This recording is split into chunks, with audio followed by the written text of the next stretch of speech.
ኦሪት ዘፍጥረት ምዕራፍ 22 ከዚህ ሁሉ ነገር በኋላ እግዚአብሔር አብርሃምን ፈተነው። እግዚአብሔርም አብርሃም ብሎ ጠራው። አብርሃምም እነሆ አለሁኝ ብሎ መለሰ። እግዚአብሔርም የምትወደውን አንድ ልጅህን ይስሐቅን ይዘህ ወደ ሞሪያ ምድር ሂድ፣ እዚያ በማሳይህ አንድ ኮረብታ ላይ እርሱን መስዋዕት አድርገህ አቅርብልኝ አለው። አብርሃም ጠዋት በማለዳ ተነስቶ ለመስዋዕቱ የሚሆን እንጨት ቆረጠና በአህያው ላይ ጫነው። ከእርሱ ጋር ልጁ ይስሐቅንና 2 አገልጋዮችን ይዞ እግዚአብሔር ወደ አመለከተው ቦታ ለመሄድ ጉዞ ጀመረ። በሦስተኛው ቀን አብርሃም ቀና ብሎ ሲመለከት ቦታውን በሩቅ አየ። ከዚህ በኋላ አብርሃም አገልጋዮቹን እናንተ ከአህያው ጋር እዚህ ቆዩ፣ እኔና ልጄ ወደዚያ ሄደን ለእግዚአብሔር ከሰገድን በኋላ እንመለሳለን አላቸው። አብርሃምም የመስዋዕቱን እንጨት አንስቶ ለልጁ ለይስሐቅ አሸከመው። እርሱ ግን ቢላዋውንና እሳቱን ያዘ። ሁለቱም አብረው ሲሄዱ ሳለ ይስሐቅ አብርሃምን አባባ አለው። አብርሃምም እነሆ አለው። ይስሐቅም እነሆ እሳትና እንጨት ይዘናል፣ ታዲያ ለመስዋዕት የሚሆነው በግ የት አለ? በማለት አብርሃምን ጠየቀው።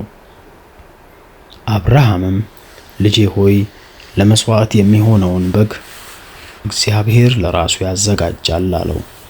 ሁለቱም አብረው መንገዳቸውን ቀጠሉ። እግዚአብሔር ወደ አመለከተው ቦታ በደረሱ ጊዜ አብርሃም መሠዊያ ሰርቶ እንጨቱን በላዩ ላይ ረበረበው። ልጁን ይስሐቅንም አስሮ ከእንጨቱ በላይ በመሠዊያው ላይ አጋደመው።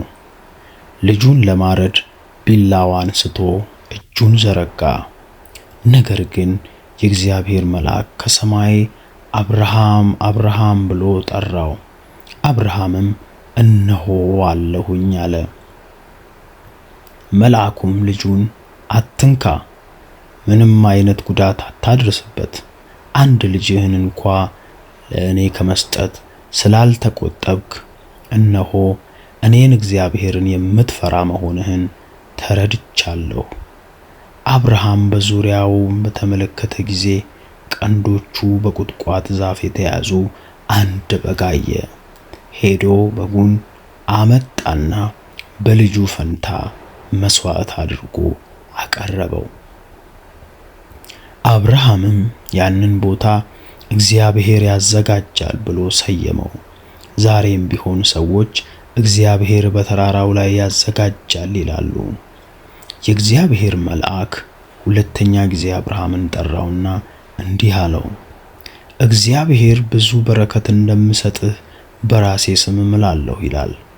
ይህን ስላደረግህና አንድ ልጅህንም ለእኔ ስለመስጠትህ ስላልተቆጠብክ እኔም ዘርህን እንደ ሰማይ ከዋክብትና እንደ ባህር አሸዋ አበዛዋለሁ።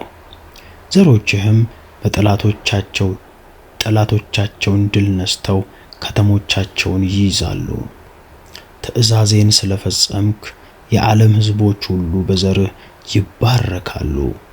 ከዚህ በኋላ አብርሃም ወደ አገልጋዮቹ ተመለሰና በአንድነት ሆነው ወደ ቤርሳቤ ሄዱ። አብርሃምም በቤርሳቤ ተቀመጠ። ከዚህ ሁሉ በኋላ ሚልካ ለወንድሙ ለናኮር ልጆች እንደወለደችለት አብርሃም ሰማ። እነርሱም የመጀመሪያው ዑፅ፣ ወንድሙም ቡዝ፣ የአራም አባት ቀሙኤል፣ ኬሴድ፣ ሃዞ፣ ፊልዳሽ፣ ይድላፍና በቱኤል ናቸው። በቱኤል ርብቃን ወለደ። ሚልካ እነዚህን 8 ልጆች ለአብርሃም ወንድም ለናኮር ወለደችለት። ረኡማ የተባለችው የናኮር ቁባት ደግሞ ጤባህን፣ ገሃምን፣ ታሐሽንና ማዕካን ወለደችለት።